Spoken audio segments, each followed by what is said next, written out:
Hey, what's up? This is Yasmin and this is WinkBall.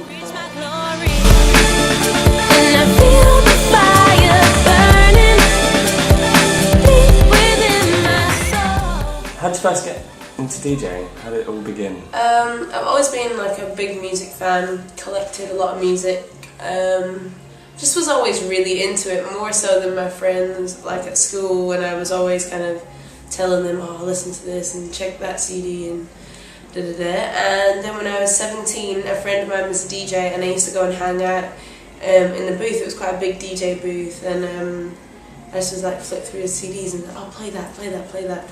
And then one day he just went to the toilet and was like, play a few tracks till I get back. And I kind of like been watching him over the weeks and I got the hang of what he was doing, and kind of as soon as I did it I just caught the buzz and I just really got into it. So started DJing in the back room of the club like 9 o'clock till like 9:30, really early.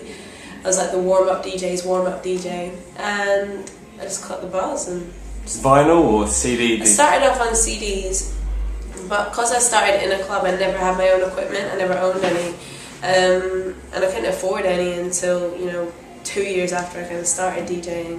And when I bought equipment I bought turntables. I just wanted to learn to use both, and I think obviously there are some people that are like, oh, if you don't use turntables, no real DJ, but everything's so advanced now anyway. I use Serato, but it's good that I feel comfortable knowing that I can play on turntables or CDJs, but it's fun. Did you start with sort of a more hip-hop orientated Yeah, DJ that's what I was kind of into growing up. I was really into hip-hop, and that's what I kind of started at playing, but I've collected so much, and like now I still love playing hip-hop, but I'm really into kind of like broken beat, two-step, and some more kind of minimally stuff as well. You went to university as well? For a short time. For a short time, and then decided to sort of pursue a career in music. Yeah, I was at university studying physiotherapy, of all things, and it was while I was studying that I started DJing.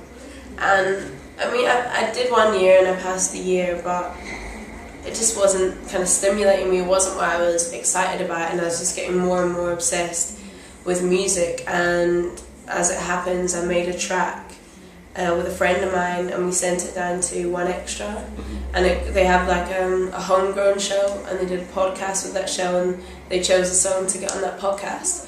And then they sort of went on my MySpace, and they saw that I was like a DJ as well, and they were like, would you be interested in coming down and doing some demos?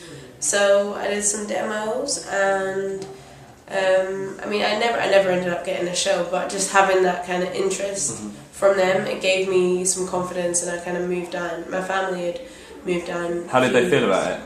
They were obviously like pissed. No one wants to hear that their son or daughter is like dropping out of university to play records for a living, do music. So yeah, they were a bit pissed at first, but it's what I wanted to do, and I was really kind of headstrong about it. And I've always been quite an independent person. I lived on my own from when I was 17. My family moved down south, so it just kind of was what I wanted to do, and it was a challenge. I was literally flicking through a magazine and I saw it was like NERD, the Roundhouse, and it had like the promoters at the bottom. So I googled the promoters and I called them up, and I said, is there any support for the NERD gig? And they said no.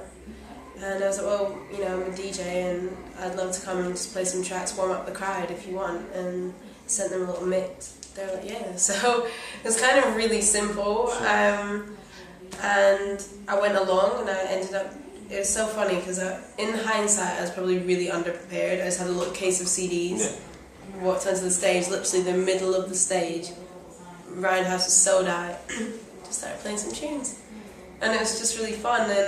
And from that I kind of didn't like keep in touch properly with the NERD guys, but kind of loosely. I met their manager.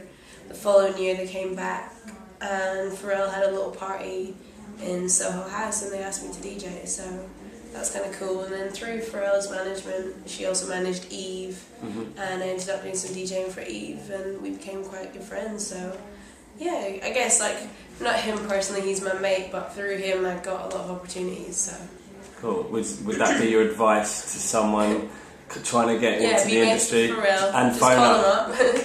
No, I mean that's the thing.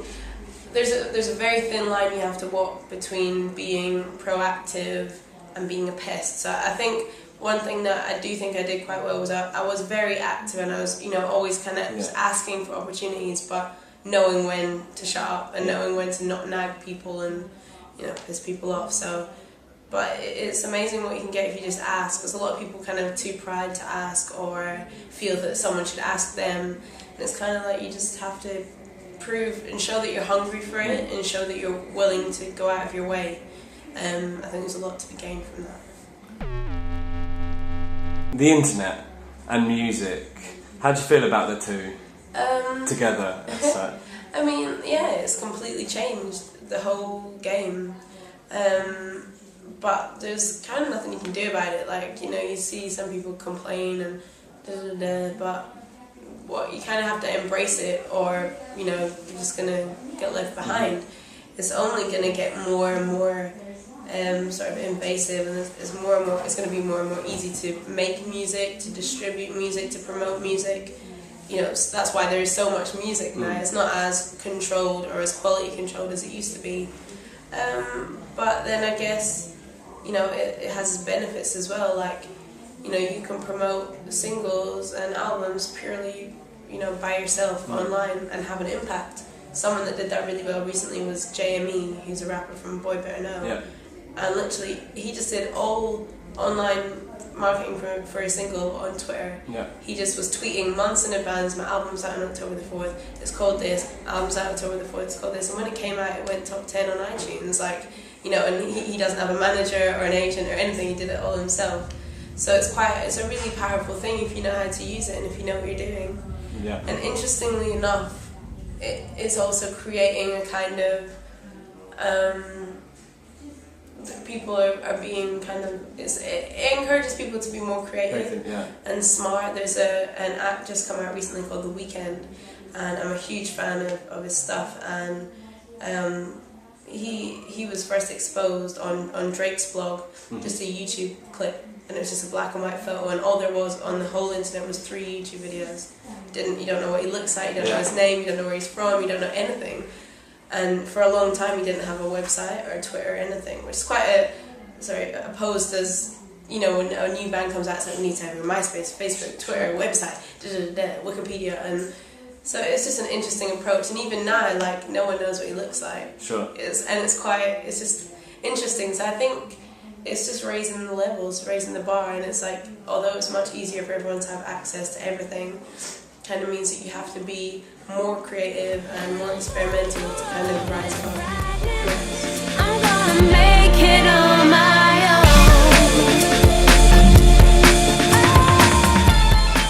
At the moment, what are you up to?